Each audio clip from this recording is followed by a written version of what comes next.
अमरावती येथे काल रात्री 1च्या दरम्यान शिवसेना शिंदे गटाचे जिल्हाध्यक्ष गोपाळ अरबट यांच्या वाहनावर अज्ञात हल्लेखोरांनी गोळीबार केला। हल्लेखोरांनी 3 ते 4 राऊंड गोळीबार करून वाहनाच्या खिडक्यांच्या काचा फोडल्या।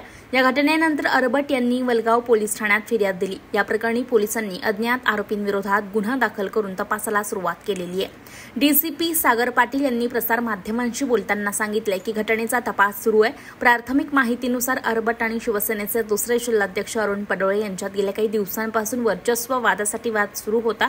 हा वाद या हल्ल्यामागे असण्याची शक्यता अरबट यांनी आपल्या तक्रारीत व्यक्त केली आहे। यावेळी डीसीपी सागर पाटील यांनी काय म्हटलं पाहूया। काय नेमका गोळीबार प्रकार होता, तपास कुठपर्यंत झाला? वलगाव पोलिसांच्या हद्दीमध्ये गोपाल श्रीधरराव अरबट हे राहणारे दर्यापूरचे आहेत, शिवसेना जिल्हाध्यक्ष आहेत। त्यांच्या गाडीवर रात्री अज्ञात इस्मांनी फायरिंग केली अशी एक इन्फॉर्मेशन त्यांनी पोलिसांना दिलेली आहे। त्याच्यावरून आता गुन्हा दाखल झालेला आहे आणि या घटनेचा संपूर्ण तपास अमरावती शहर पोलीसचे सर्व ब्रँचेस आणि वलगाव पोलीस स्टेशन सध्या करत आहे। तर ह्यामध्ये त्यांनी काही माहिती दिलेली आहे। त्यांच्या अंतर्गत वादावरून हा प्रकार झाला असावा असा त्यांनी संशय व्यक्त केलेला आहे। त्यामध्ये सखोल तपास सध्या पोलीस करत आहेत। कोण संशयित? त्यांचे जे पदाधिकारी आहे त्या पदाधिकाऱ्यांशी त्यांचा वैयक्तिक काही वाद आहे असा त्यांनी संशय व्यक्त केलेला आहे। तर त्यानुसार आता तपास पोलीस करत आहेत।